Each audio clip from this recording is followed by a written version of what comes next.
Okay, hello, and welcome everyone.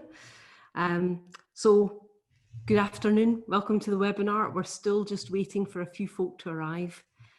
So whilst we do that, while we're getting started, I can see that people are still joining us. So while everyone's joining, what would be brilliant is if you wouldn't mind just introducing yourself in the chat box. So add your name, your organisation, and just one word that describes how you're feeling right now, okay? One word that describes how you're feeling right now. So I'm currently running a webinar, so I'm feeling pretty energized. How are you guys doing? So just jot your name and your organisation. Aye, excited, great to hear, Charlie. And quick off the mark as well. Hi, Ruth. Okay, curious, that's great. Just checking it out, see what's going on here. Oh, hi, Stephanie. A post-run high. Oh, good for you. That's very virtuous of you. Lisa is interested. Caffeinated. I like that, Zara. Yes.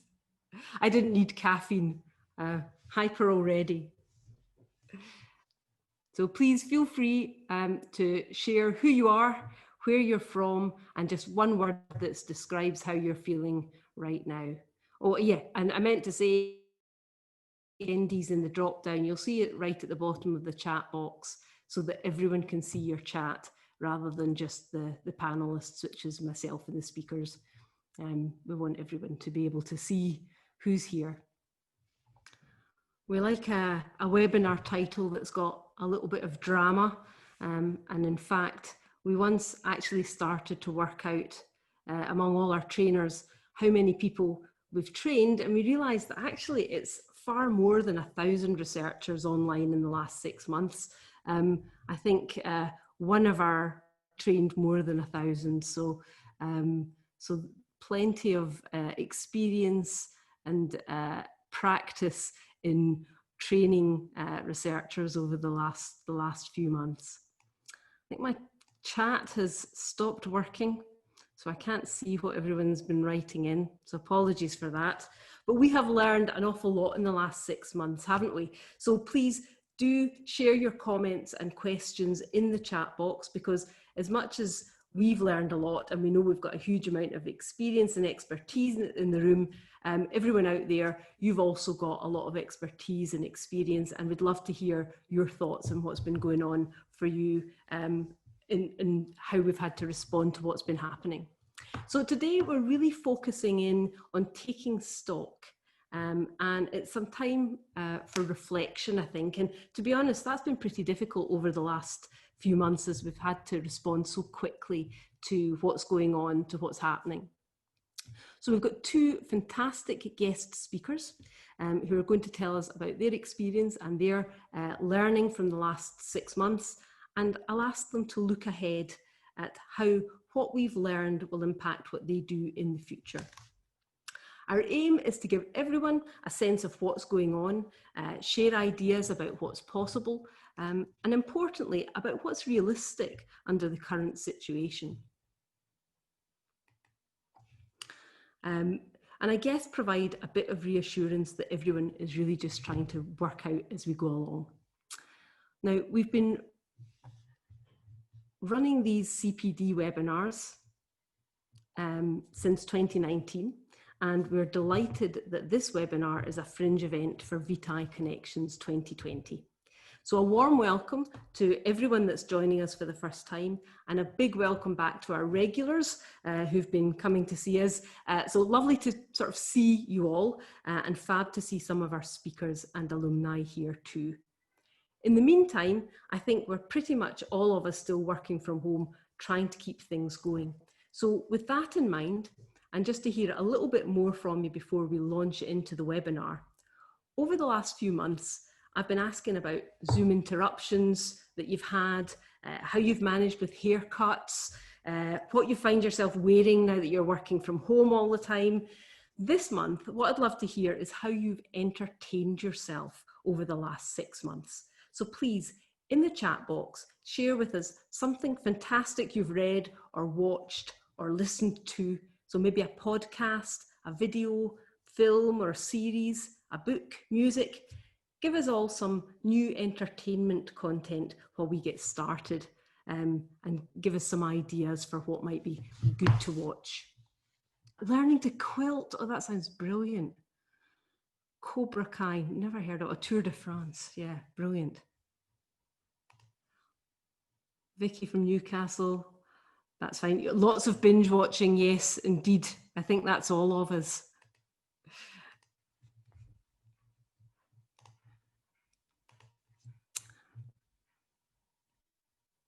What else have we got there? Podcasts and Audible. How to be an anti-racist.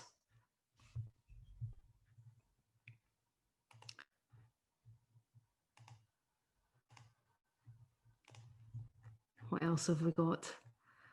Blackberry picking. Oh, that sounds great. I hope you've been making something nice. Gardening. Okay, I'm just trying to share my screen again. Doesn't seem to be working.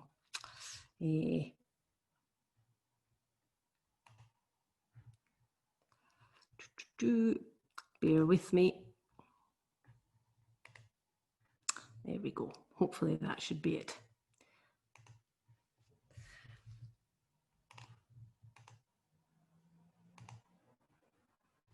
Cool.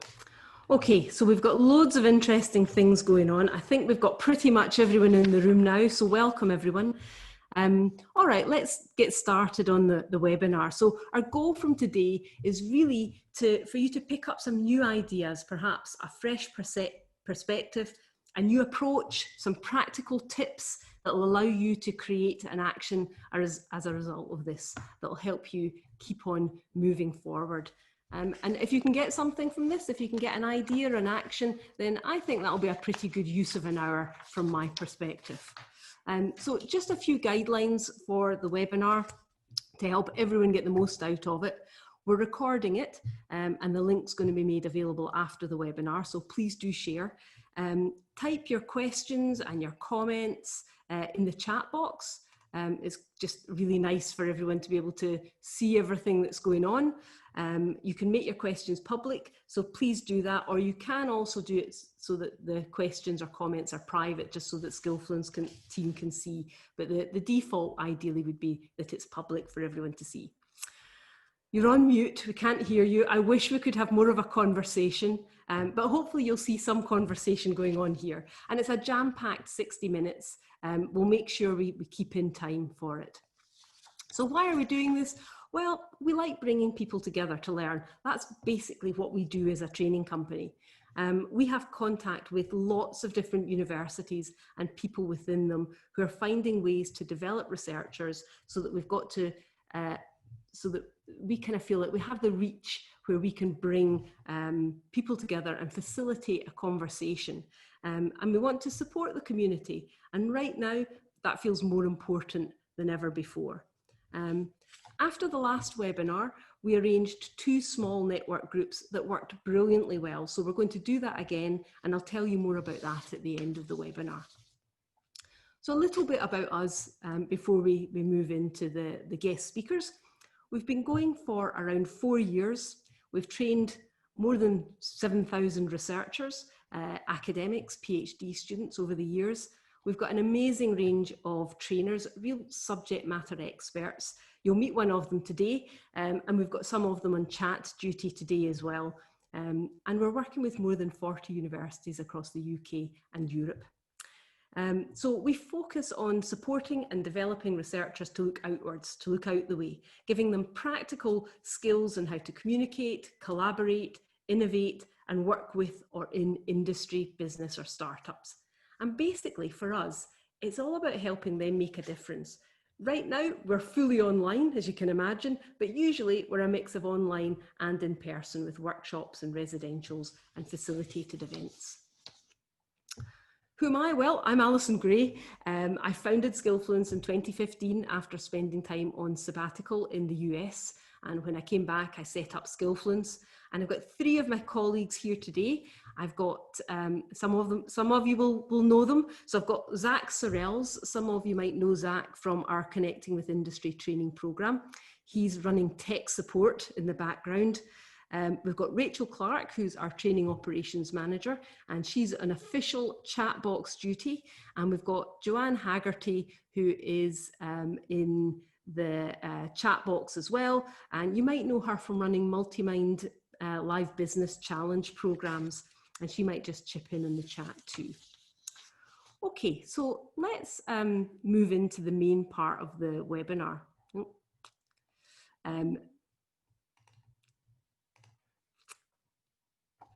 Let's move into the main part of the webinar. And when I talk about what we've learned in the last 6 months and training a lot of researchers and academics and professional staff, I mean we in the widest sense, all of us. So please do share any hints, tips, advice, tools, software, anything that you think will be useful to each other in the chat box. And we'll send out all the chat at the end in the follow-up email after the webinar. And hopefully that will be a useful resource for all of you to be able to make use of. If you've got any comments or questions for any of our speakers, then please jot them in the chat box too, and I'll do my best to get round to them. And if we don't, then we'll try and follow up afterwards. Okay, so now I'd like to introduce our very first speaker, Charlotte Kerr. Now, Charlotte is the Business Engagement Manager for Social Sciences at Durham University. She's based in Research and Innovation Services, which is a role that's part funded by the ESRC. And she's responsible for creating opportunities to connect social science research with the private sector. Now that involves organising training and development opportunities for PGRs and early career researchers across the 9DTP network. And we started working with Charlotte about 18 months ago to design and run an ESRC Business Booster programme. Now that was a residential event to develop industry skills and included real business challenges, all run in person. And we were planning to do exactly the same again this summer, as so many of you have probably experienced. We were getting ready, planning, and Charlotte is super organised.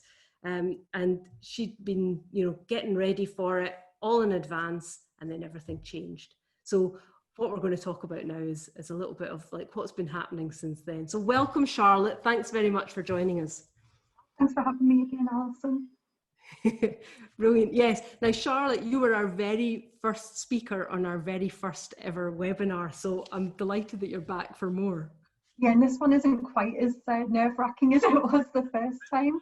I think the past 6 months have given us all plenty of experience in doing the whole online thing, because when you asked me for the first one, I was like, oh my God, I'm terrified. I know, but you were brave and you were kind of like, yeah, I'll do it. What the heck? So I've got some questions for you, Charlotte, but again, if anyone's got any questions, please do type them in the box and I'll do my best to ask them as well. But let's just start by kind of setting the scene. What online training had you actually done prior to March? None at all. The idea of doing online training was, I don't know, it seemed like there were so many things that could go wrong with it. And by me saying that I hadn't done any, I meant that I hadn't organised any for other people. Mm-hmm. I had done some online training in the sense of sitting on webinars and trying to learn stuff, but I never really enjoyed them. So I was kind of put off the idea of organising them for other people until I had to. Yeah. So what was it you didn't, I think that had been my experience of online learning as well, was like, it's just a bit dull. And yeah, so what had been your experience, in taking part in e-learning? What was your concerns about e-learning?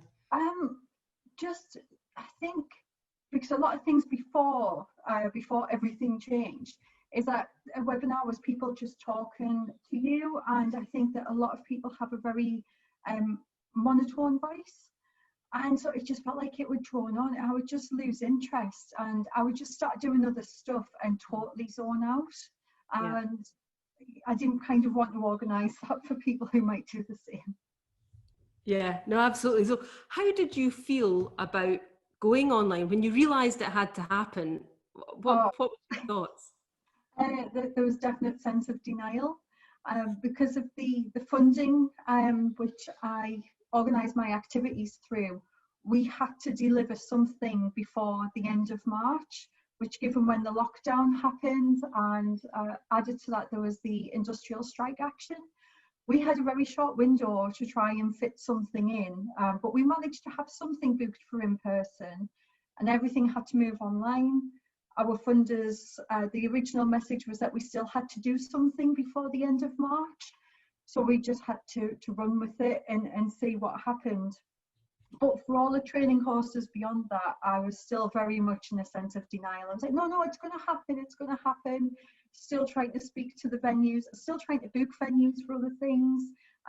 It took a while to think in that, no, this isn't going to be how I had it all planned out. And I was going to have to change my ideas. Yeah. I wonder if that resonates with other people that are on the call, because I can imagine, that are on the webinar, because I think that's something that we saw as training providers.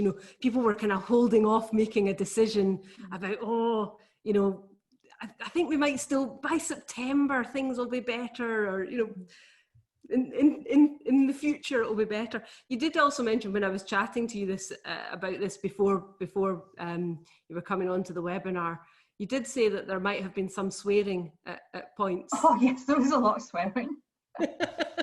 When you realised. Yeah, it was quite a stressful time because no one really knew what was happening. And I had so many in-person things as well as the training workshops. I had a large event planned for late April, which, although I'd only just started to promote it, I'd been planning it for about 6 or 7 months. So I was definitely in denial about that. I was like, no, it's going ahead. Yeah. And the day that our department at Durham got sent to work from home, we actually met later that afternoon, and we were still talking about, yes, we're going to do this residential in July in person. I'm speaking to the venue. And even then with I had my office chair in the back of the car when we met, my entire desk. And I'm like, yeah, no, we're still doing this in July. I know. I remember that we were both kind of like, oh, this is a bit weird. It's all just kicking off, and you were going home with your office chair, which was just as well, because that's been quite a while now. Who would have known that it would be quite so long and look like it's going to be much longer? So tell me, that leads on kind of nicely to my next question, is really about, so how do you manage that uncertainty, and how do you make decisions under those circumstances? It was very difficult at the time, and I think I've forgotten how stressed I was at times with the uncertainty. But I am, compared to a lot of people, I think who might be on this call, I was in quite a unique position, and that the funding which we use for our activities is time limited. And so we were only awarded the funds in February or March of this year, and we have to spend it by March next year. Whereas I know that colleagues in other units, other teams just within my department, as well as across the university, have had budgets cut, and they're really struggling to do what they need to do. Whereas I have access to this money which I need to spend. So it's kind of, we'll put some things on. It's almost being a bit of a test to see what people are interested in.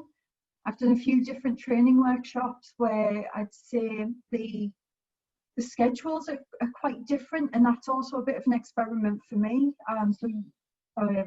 Joanne delivered the Connecting with Industry programme over July and August, so that was half a day a week for 6 weeks. I've just started another, Duncan, who I saw in the chat earlier, started a workshop session earlier today, and that's 4 sessions which will finish by next week. Next month we have a 6-month training program, which is half a day per month. So I've kind of experimented with the time frames, not just the length of the sessions, but the length of the programs, how much time people have between each session. And that's to kind of see how people respond to that, but also to try and make the range of what we're offering as accessible as possible for people with differing commitments and demands at home. So sorry, I think I went off on a tangent and I might have missed part of what you were saying. No, I think that's a good point. I suppose, one of the things that it sounds like you were willing to do was kind of, I guess, take risks Yeah, definitely. And I think it was a bit hard to take some of those risks to start with, but then it was like, we're going to have to, because with such a short time frame on funding that we have, waiting 6 months before making any of those decisions would have sent me demented by now if I had to do everything.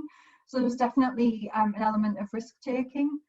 And because I think you're talking about uncertainty as well, and this is something we spoke about a while back, is when I was organising training to be delivered in person, I had a really good measure, I would say, or guess at how many people would actually turn up, based on how many had signed up, how many turned up on the day. I had an average attendance rate. But moving to the online space was just a complete unknown to me.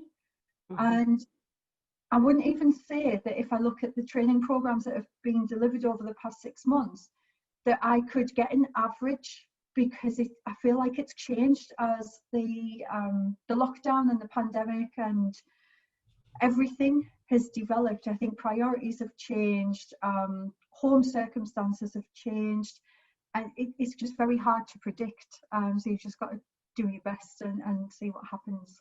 Yeah, that's interesting. We've got someone, Lenny, in the chat box was mentioning that it was actually the PhD students that convinced them to go online. Did you get any feedback from participants, or from students before or even during or after training programs? I haven't had any feedback about moving to online. We've had feedback since, and all the feedback's been really good. And in fact, one of the first programs that we ran, and we got a brilliant feedback quote from it, and I can't quite remember how it went, but the feedback was that it was actually a lot better that it was done online than if it had been in person. Yeah. And that was no reflection on the trainer or anything, but it was about what the trainers could show the participants during, using the online format, being able to share the screen, talk them through how to do things. And that particular training workshop, instead of being 6 or 7 hours in a day, it ended up being 6 or 7 hours over 4 days. So once the trainers showed the participants, there's this platform that you can use to do this, the participants could start it up during the training session, and then they could just work on it straight afterwards. And by the next day, they'd had a bit of a practice with it, a play around, and then they could ask questions. And you wouldn't really get that in the in-person delivery, because if you had a room full of 30 people and they're all suddenly starting up this new program that they've never heard of, the training session's probably gone out the window. Yeah, that's interesting, isn't it? There are kind of, like Sam in the chat box has said they've had much higher attendance rates for everything that they've run during lockdown. So there are quite a lot of things that you can do online that you can't do in person. So definite advantages. What do you think will be the longer term impact? So I think we understand that things are having to be responsive to circumstances just now, but once it goes beyond that, how do you think things will change? I think for me, and again, I think this might be being a bit more of a unique position than a lot of people, is that the training and workshops which I organise are not just for Durham University, but they are for researchers at any of the 9 DTP institutions. So that's 7 universities across the northeast of England and Northern Ireland. So that's quite a considerable geographic spread. And I think that the DTP have always been encouraged to do a lot of training online, to make things as accessible as possible.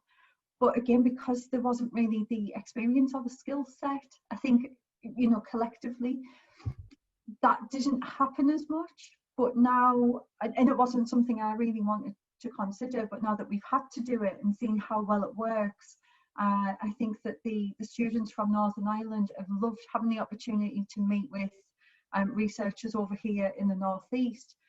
And this was kind of another benefit which I didn't mention, is that when I've had spaces still available on a training programme, I can then just easily open up those spaces to anyone anywhere in the country. So with the Connecting with Industry programme, I think we had 11 or 12 researchers from Scottish universities. So it's getting that really diverse mix where people can meet with other researchers from a wide range of institutions and disciplines. And I think that's really helping to build a good community. Yeah. Especially as my work focuses on social scientists who I'm told are quite often work alone and don't work so much in groups. So for them to build these networks, I think is brilliant. Mm-hmm. I think the money side of things as well is really helpful. My budget is now saving a lot of money on travel and subsistence because I would have been flying people from Northern Ireland over here or vice versa.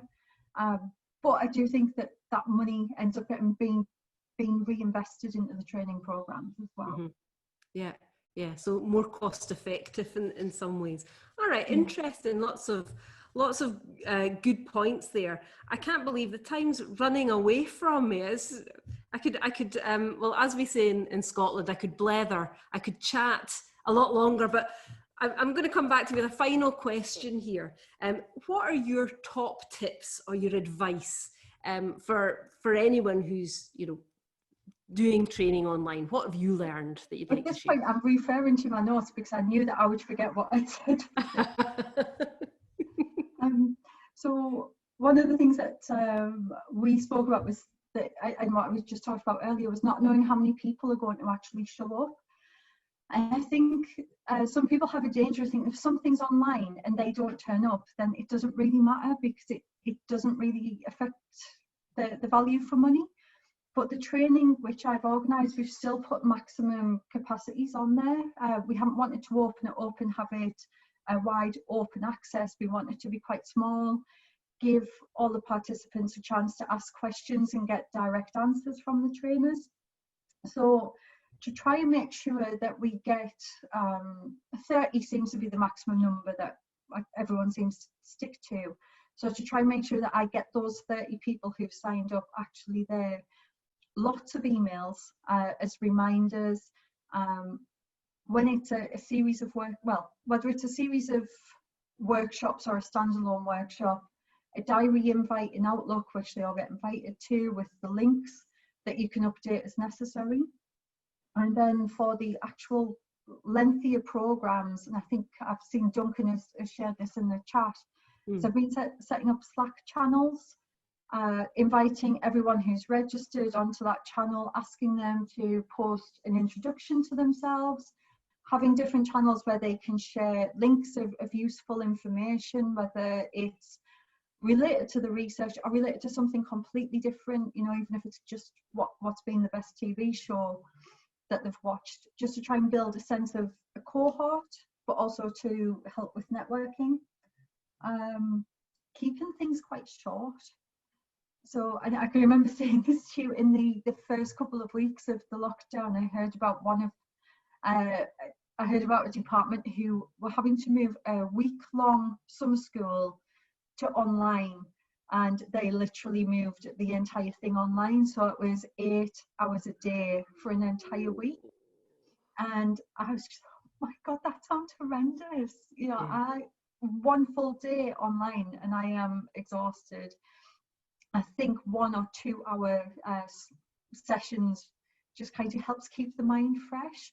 And if the training course would normally have been 1 day for in-person delivery, break it up over 3 or 4 days and it just helps keep it all fresh. And the most important one, because I really enjoyed this, is the icebreakers, fun icebreakers as well. So again, this was one of the first sessions that we did, which Duncan and Laura Evans were delivering. Their icebreaker questions were great. One was, what's your favourite ice cream and why? Which led to a whole debate in the chat function about rum and raisin ice cream. And it just, having a daft question like that, it just really helps to open things up. And I think the names in the chat you're getting a sense of who the person is behind the name rather than it just being a name. So fun icebreakers, not the kind of standard, what's your name, where you're from, what's your research about, but something about you as a person. Yeah. That's really nice. Yeah, I mean, I think that's very true. It's that kind of making that human connection that's not, that you kind of miss, I think, and we try to recreate online. Yeah. That's been absolutely brilliant. Lots of interesting points there, and some interesting stuff coming through in the chat box as well. So I think you've generated some discussions and some ideas that are coming in from folk. That's been really helpful. Thank you ever so much, Charlotte, for joining us. I think that's pretty much all we've got time for. I would love to keep the conversation going. Maybe we'll keep it going after this. So thank you very much. And we'll look forward to keeping on working with you. Okay, thanks again for having me. And I'll go back through the chat now because I definitely saw my name a couple of times there with questions. You've got mentions in there for sure. All right, thanks so much, Charlotte. Cheers. Thank you. Bye.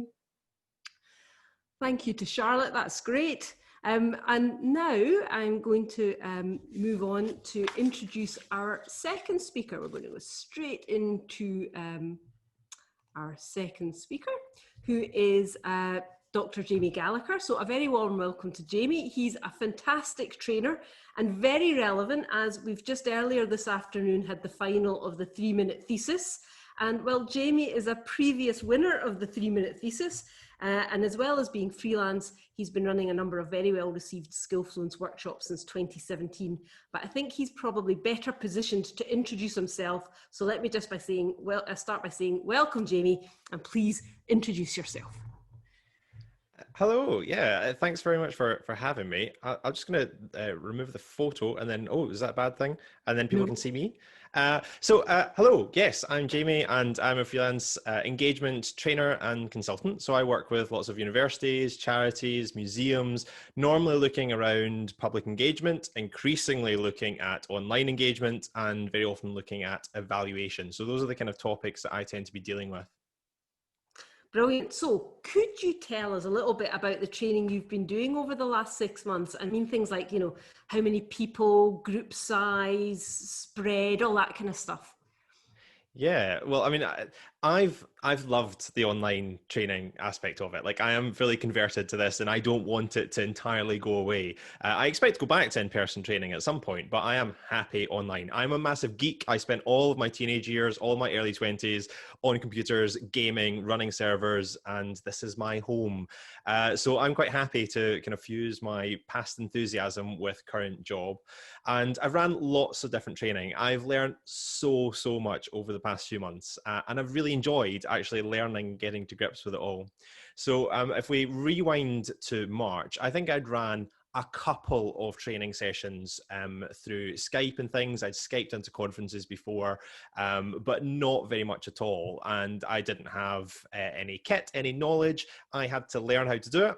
And so I think I tried to tally up the number of kind of training sessions that I've ran before this webinar. I think I've ran about 48 training sessions. Wow. I think I've trained about 1,000 researchers. I've ran just under 30 online streaming events, conferences, and things like that, and had about 8,000 people kind of watch those streams that I've done. So I've deliberately set out to try dip my toe in the water of many different events, from streaming to online training sessions. I've used every platform. I've used every little bit of technology I could get my hands on, and it's been fantastic for me to learn and to improve my training. Brilliant. God, that is really wide ranging. So you've single-handedly been working with over 1,000 researchers. So that's pretty impressive. I know that you've worked with some really big groups, and I know that we've did some work with us for the University of Milan, and I think that was like over 100 people. How does that work for you? And do you do anything differently when you're working with a really big group? Yeah, so I'm finding this is one of the most common questions that research and development staff are asking about what size should the sessions be. And I found that over the past few months, what I've kind of decided is that Online sessions, I prefer to keep them to a maximum of 25. I find under 25, then everyone is able to find their own voice. They're quite willing to contribute. If you're using breakout rooms, then each of the breakout rooms has time to feedback. I think you can go up to about 30 or 35 without losing too much of that. But when you get to about 40, I found things start to change, and it changes from a less interactive sharing experience to a slightly more passive webinar type experience. And I found that once you get above 40, people are a little bit quieter, less willing to share. Also, you don't have time to go around every individual or every individual group to get their feedback. Now, it's not to say that anything above 40 is not worthwhile. It's just you need to be aware of that change in dynamics. So if you're looking to get it conversational, to have engagement back and forth in conversation, I recommend keeping it below 25. If you go above 40, then anything between 40 and 300 is going to feel very similar. People will probably be quieter. You'll be using the chat function a lot more. And it feels a little bit different. Big numbers as well. I'd be keeping the sessions really, really short, because when people aren't getting that chance to contribute and join the discussion, I think the attention span is really reduced. Yeah, no, I agree. I mean, I think we usually 24 is a kind of maximum if we can, because then you can see everyone on the screen, and that's really nice. You can get them to get their cameras on.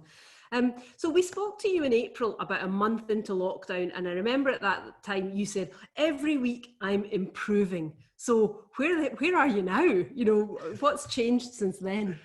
That is completely true, and it's still true. Every single week, I change something about my setup. If I look back at the webinar that we done in April, I'd be horrified by my setup, by what I was using.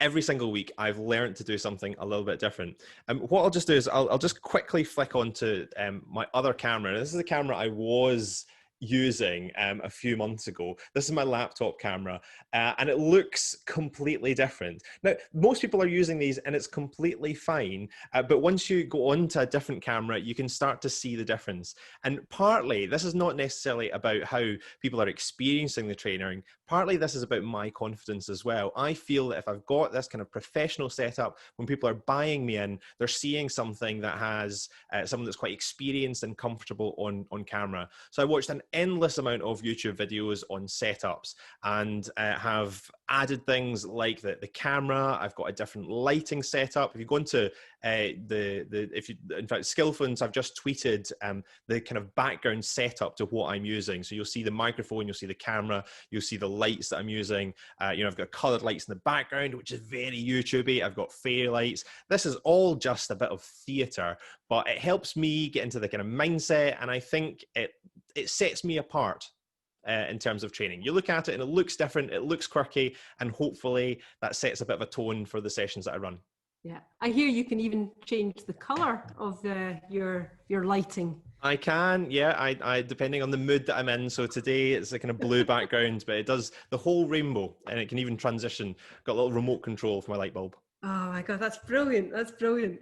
Okay, one of the things that's kind of come up is that when we're booking in training, lots of organisers ask me, is there a good day of the week or a time of day to choose?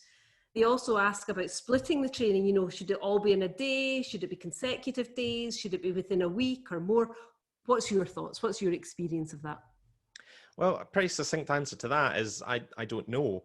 I don't think it matters greatly.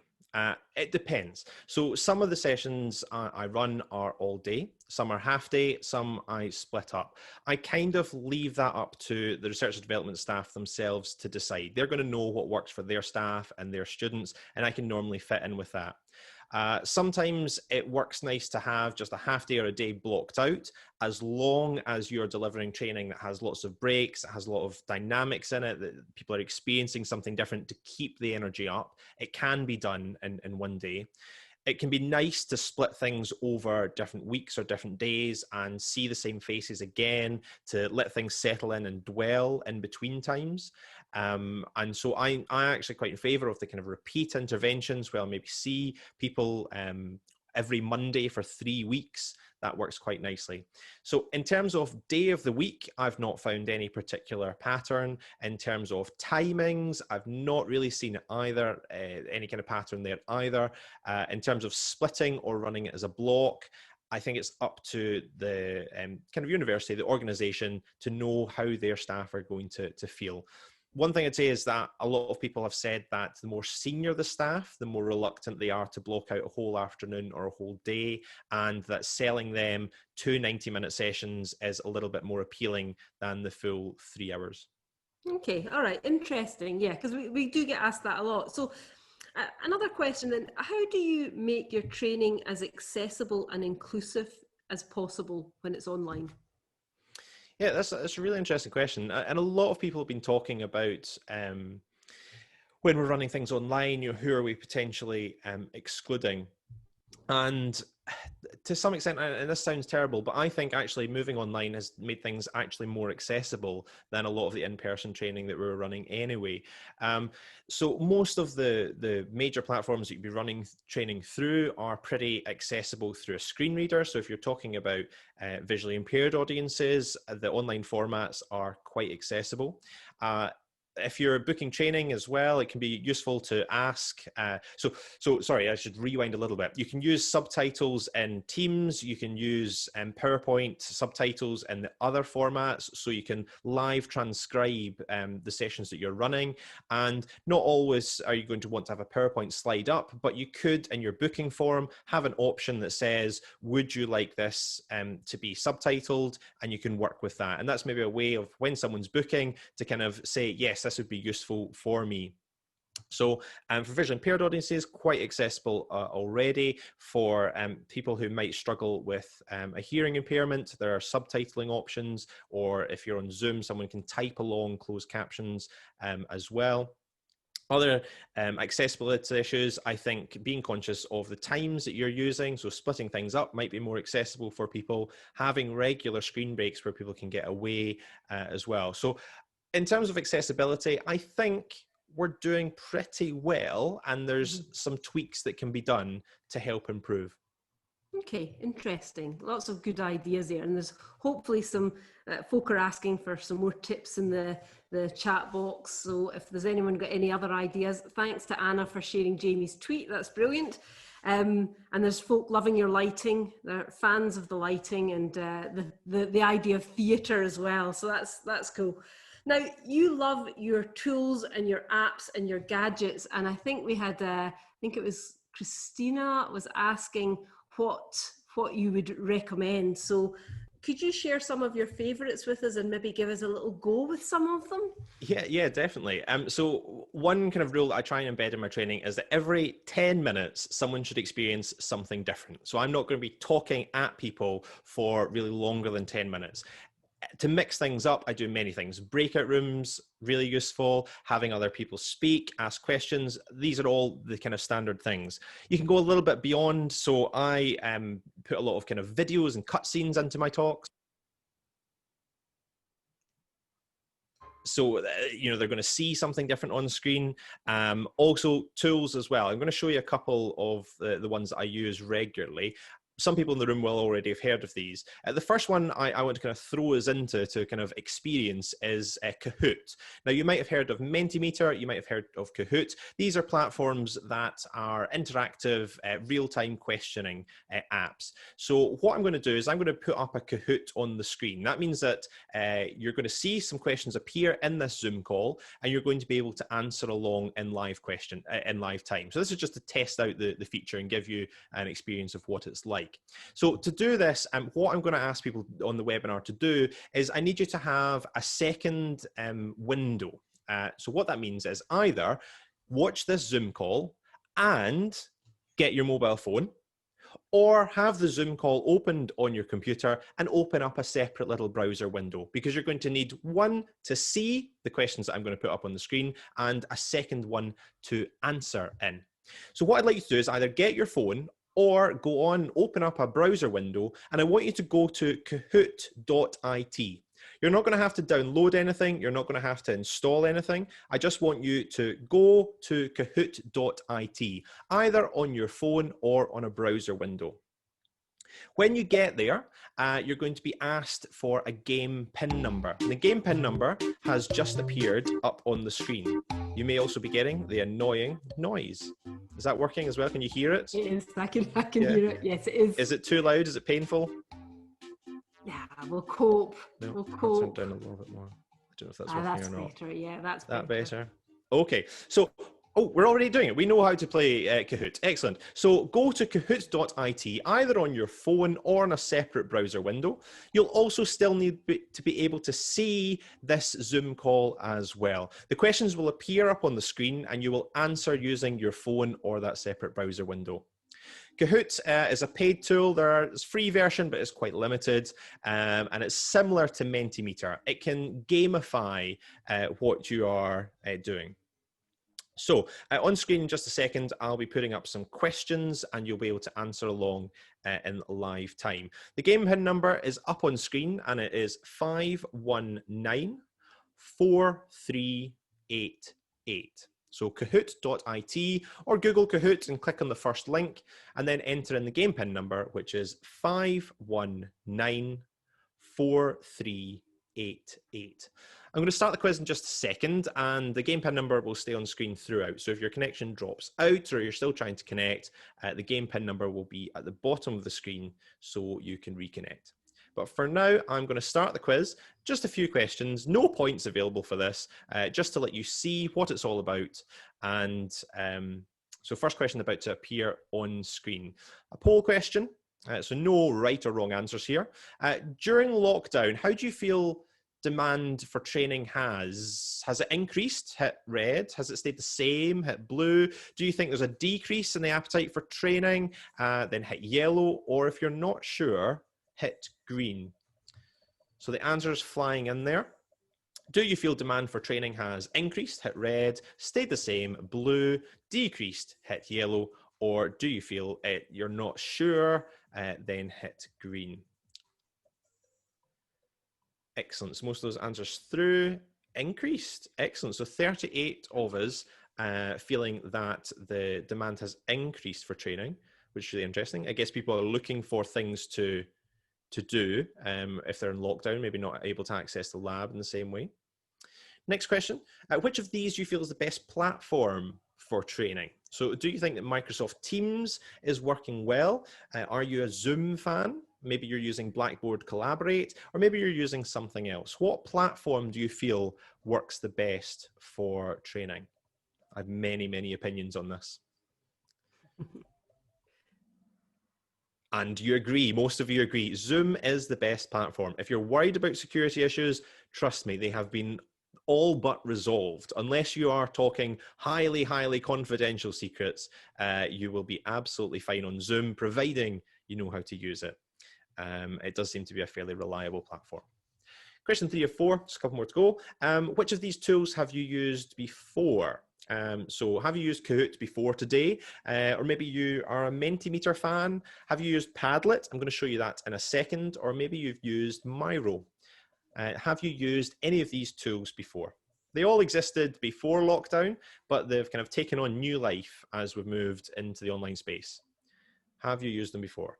A bit of a mixer. So 45% had used Kahoot, 50% Mentimeter, excellent. A few for Padlet and a few for Miro. I'll show you Padlet and mention Miro in just a second. Let's do one last question. Again, different type of question here. You're able to type in an answer. And this is about where you are from. So where are you joining from? Type in the city or the country, and we'll get a little word cloud appearing of where people are joining us from.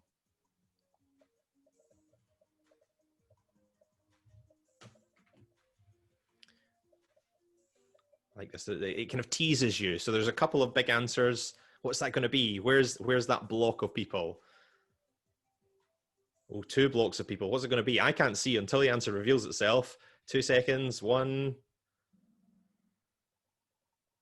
Winchester, South Africa. I did some training in South Africa a few weeks ago.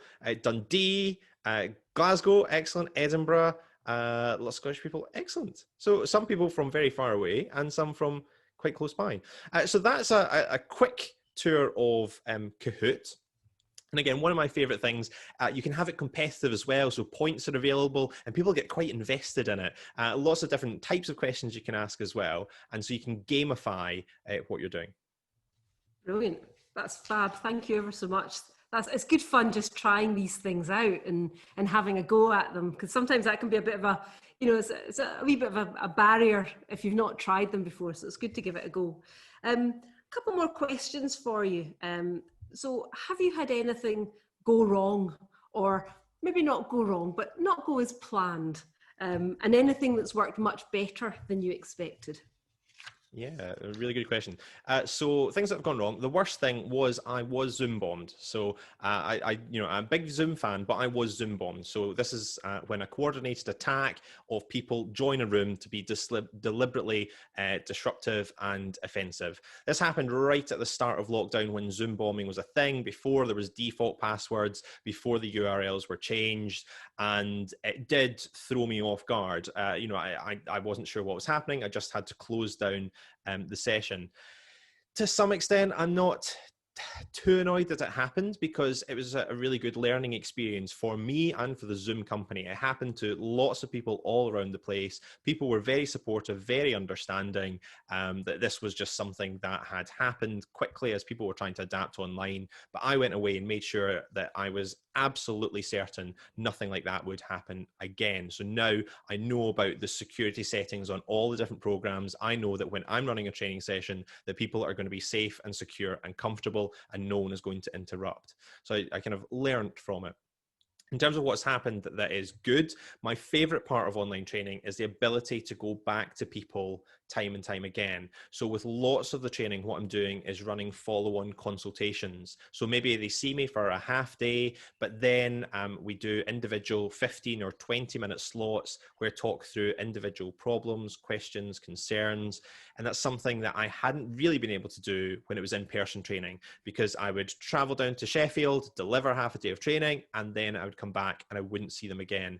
Whereas because it's online, I deliver the training, I see them a week later, I see them a month later. We're able to carry on that learning journey together and deal with their specific concerns.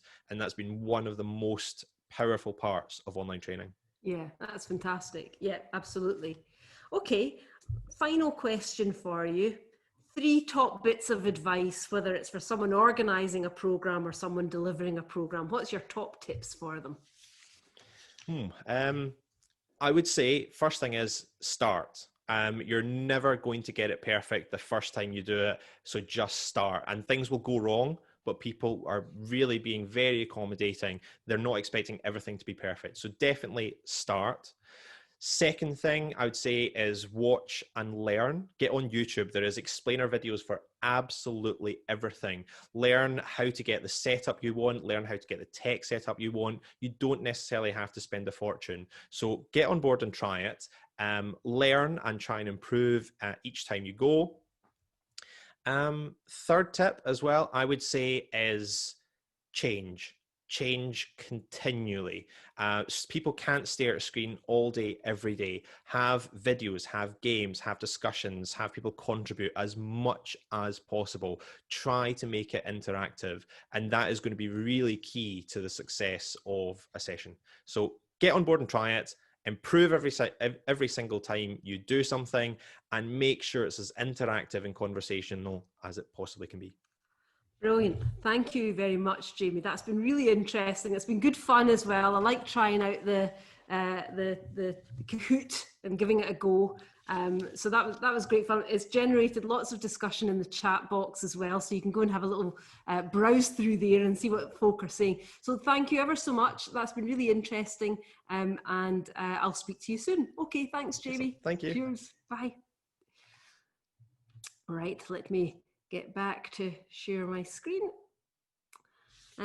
So just to finish up with some of my thoughts on what we've heard there, and what I'm thinking about online training, and really some of it kind of links in with what we've heard there. So different people want and need different things to learn effectively, and I know that that's kind of obvious, but it feels like it's important that we note that just as in-person training, we use different formats and methodologies for training and development. It's really the same online. It needs to be multidimensional so that people can really engage in ways that suit their circumstances and suit their learning preferences. So, for example, we find providing pre-study materials work well for people who want thinking time and who like to prepare. But at the same time, we make sure that it's not necessarily a prerequisite of attending a live training session, as we know that for some people, they're just going to turn up, at that moment in the Zoom meeting without having looked at any materials. So it needs to work for both of those sets of people. Organisation is key. Charlotte touched on this, making sure things go smoothly with things like registration, links, understanding the tech, attending and taking in part in of courses. We've had to be really super organised. We have to have more conversations, more communication around how things will work, and that really helps a lot. Risks and mistakes. Everyone, I think, has become a bit more open to taking risks and making mistakes, and I think this is great. I think it's been really difficult, but it's also given us some freedom, because the alternative has been to do nothing at all. One-to-one work is moving up the agenda for people, whether that's coaching or mentoring or providing personalised feedback. We see that individual contact online is becoming more important so that people still feel seen.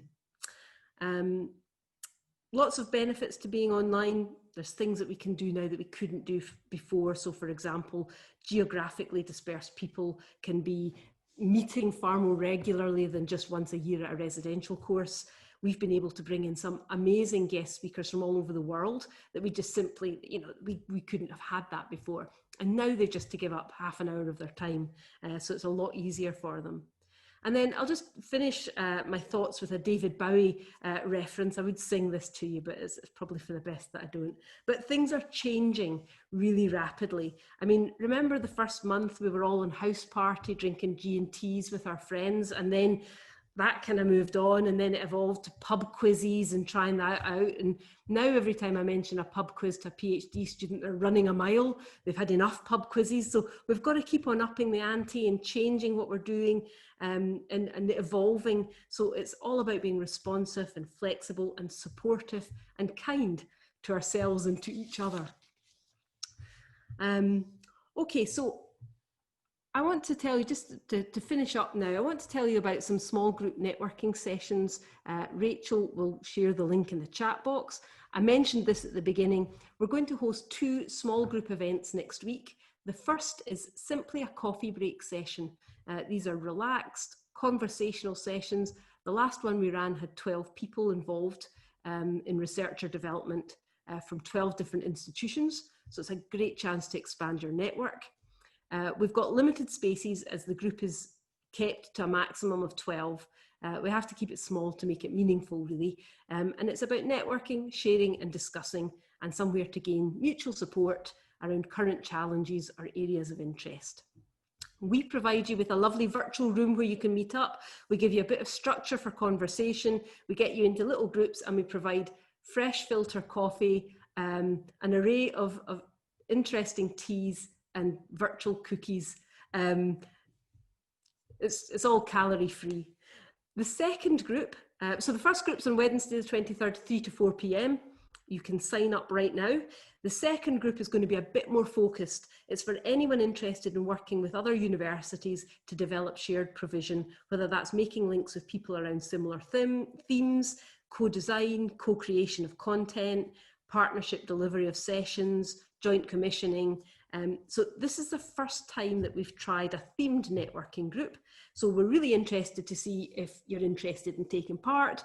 We'd be delighted to hear your thoughts and ideas for future small group themed sessions. So either jot your ideas in the chat box or in the extremely short evaluation that we've got at the end of the webinar. And hopefully Rach has got the links in the chat box for you to sign up. And the slides are on the dates are on the slide there. And please do register for our next webinar. You can pick up your phone if you've not tried the QR codes before, and just open the camera. It's very straightforward. And you don't even need to do anything. If you just point it at the screen, it'll automatically pick up on the QR code and let you go straight to the web page. It's the closest thing to magic that we've had on the webinar all day. You don't have to take a picture, it's such a cool trick, but you should also be getting the link in the chat box. Much less fun in my opinion, and we'll also send it out in our webinar email.